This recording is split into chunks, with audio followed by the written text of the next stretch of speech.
Whee!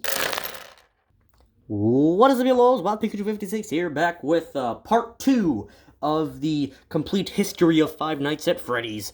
I forgot to mention in the last video that the first Fnaf game came out in 2014, and I thought that was kind of important, and I felt stupid after forgetting, but I said it now. Took a while to get this video up, because school is out now, and yeah, it sucks to do school from home. Anyway, so, after seeing the fans' reaction to his first Five Nights at Freddy's game, Scott wanted to stay in this world a little bit longer. He wanted to expand the universe, and he certainly did that with his next installment, Five Nights at Freddy's 2. Now, there are some reoccurring characters, like the phone guy, you still play as a night guard, simple things like that. Of course, it's not the same Night Guard character. The first game was Mike Schmidt, Night Guard. This one, it's Jeremy Fitzgerald for the first 3 nights.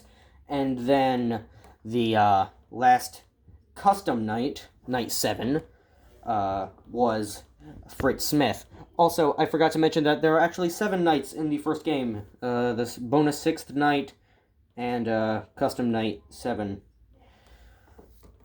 Where you could customize the difficulty. Anyway, back to what we were talking about. So Scott, he wanted to make this game a little more lore deep. He wanted to expand the lore a little bit, wanted to make it a little deeper, you know?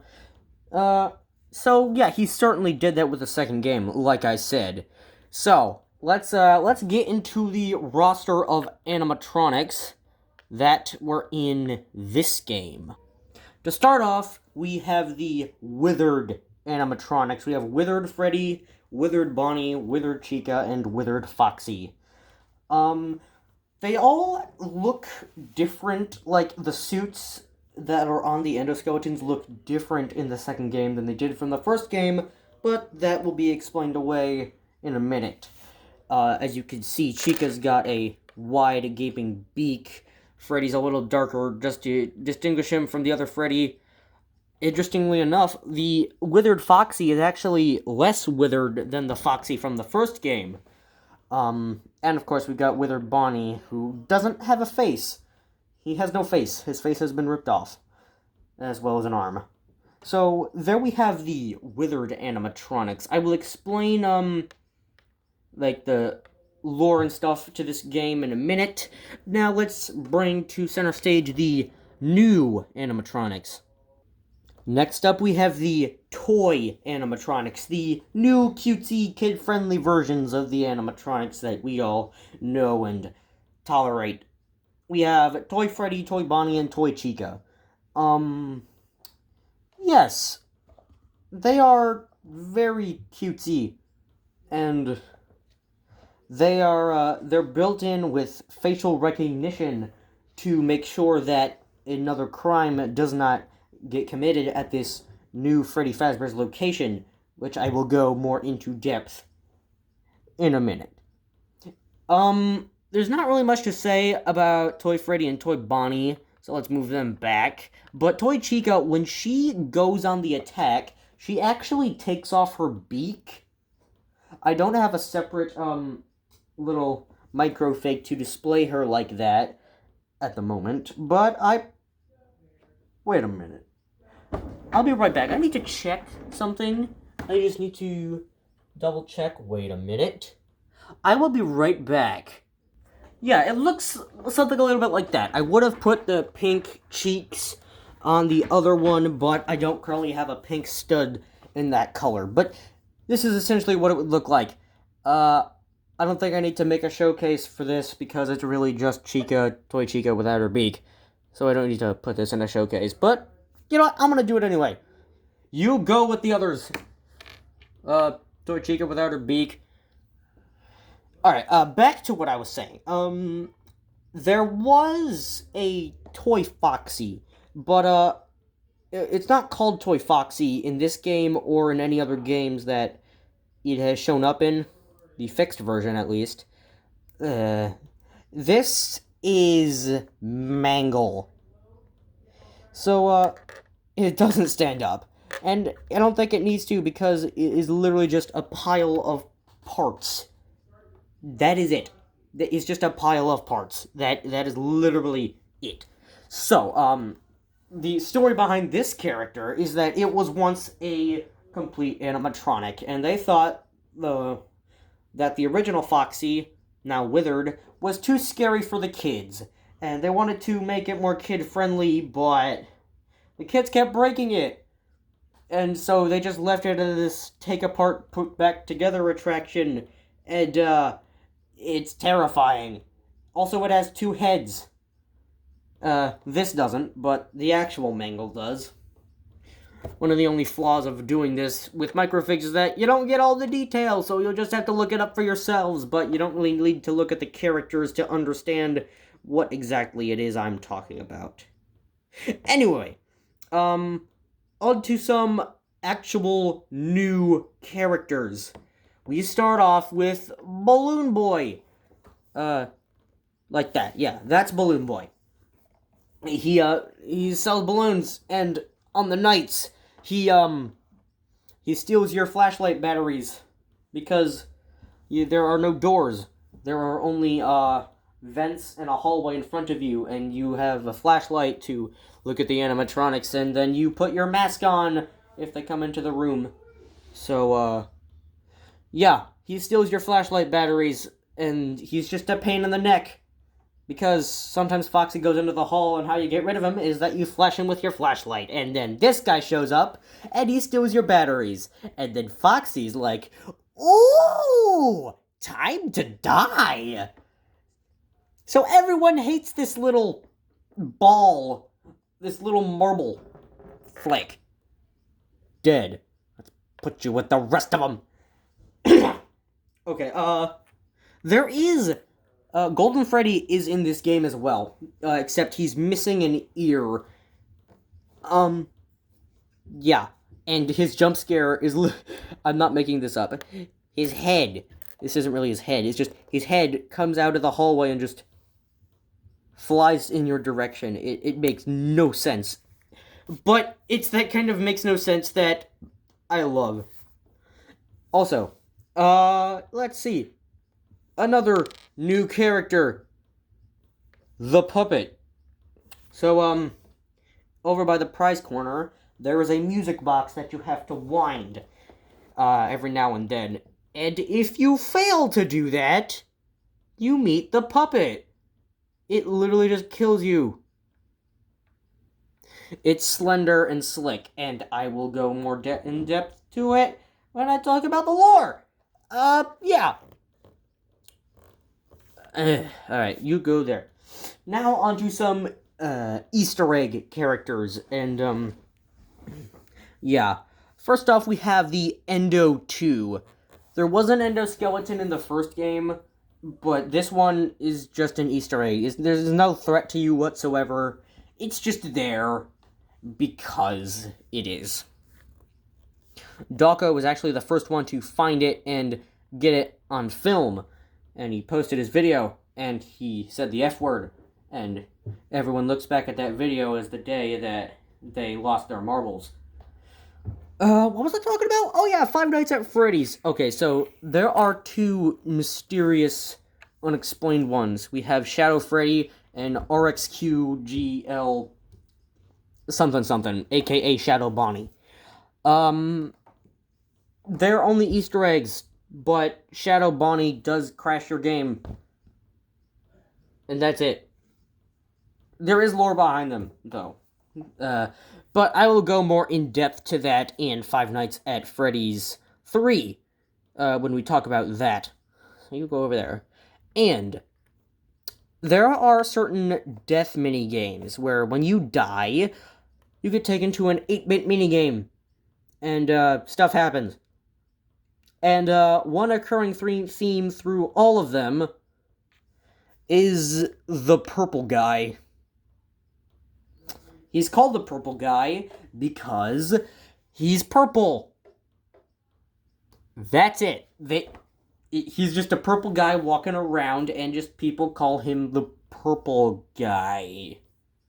Huh. That name has got to be, it's just absolute creativity. Up there with Phone Guy and the Night Guard. Well, Night Guard technically has a name, but Phone Guy. Oh, you can't beat Phone Guy. Anyway, in these death mini games, it depicts that this mysterious purple man was the murderer who killed the children and then stuffed their bodies into the animatronics and gave them new life in robotic shells. And at this point, that's all we knew about the purple guy.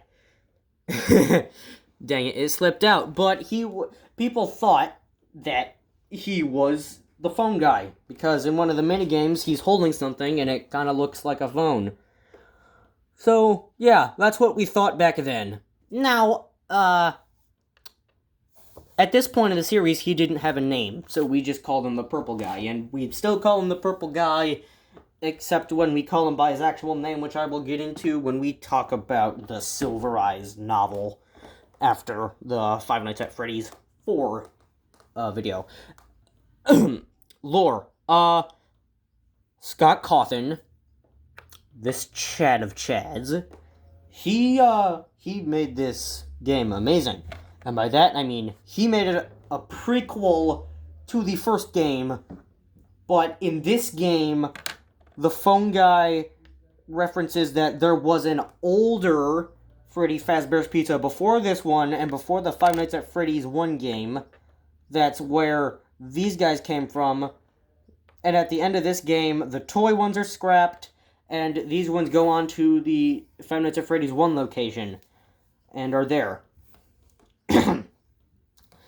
So, there's the restaurant from the first game, the restaurant in this one, and then another one that we haven't seen. But of course, we're not done yet.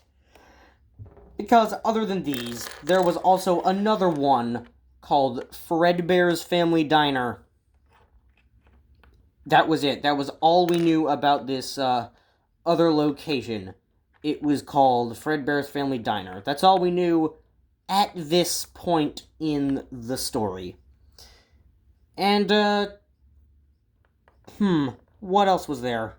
We thought that the purple guy was the phone guy. Phone guy was in this game, which kind of makes it a prequel. Because, phone guy's not immortal, and he also dies in the first one. Something that I forgot to mention. I forgot to mention a lot in the first video.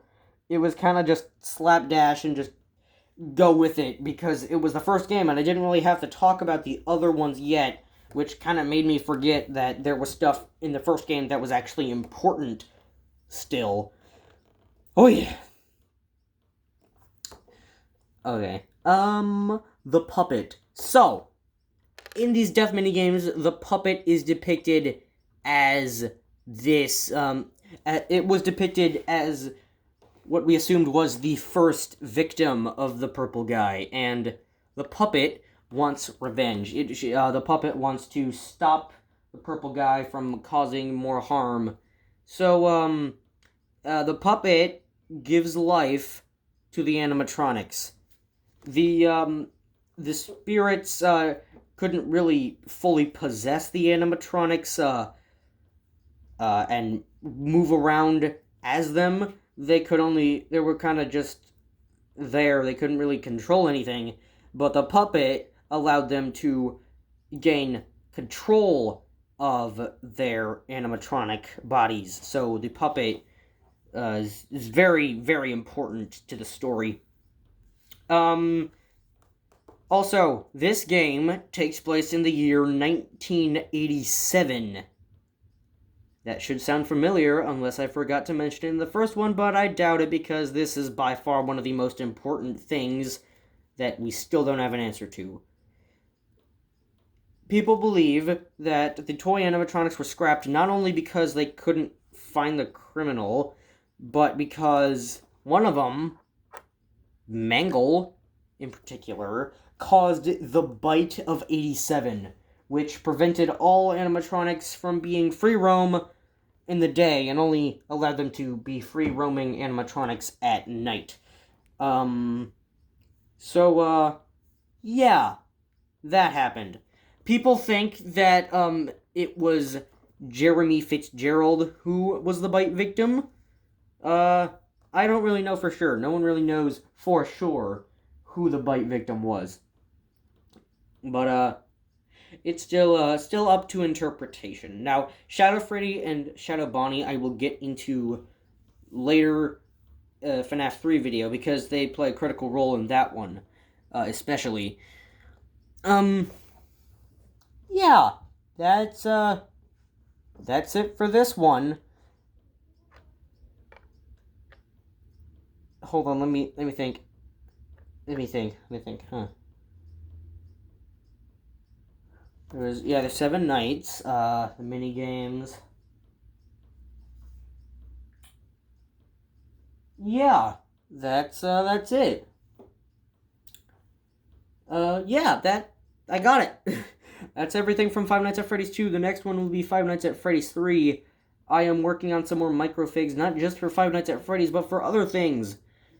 Specifically, I am working on a Gundam microfig. So if you're into that, you might want to check out the microfigs videos. Thank you so much for watching. Like, subscribe, all that jazz, and I will see you in the next video. Goodbye.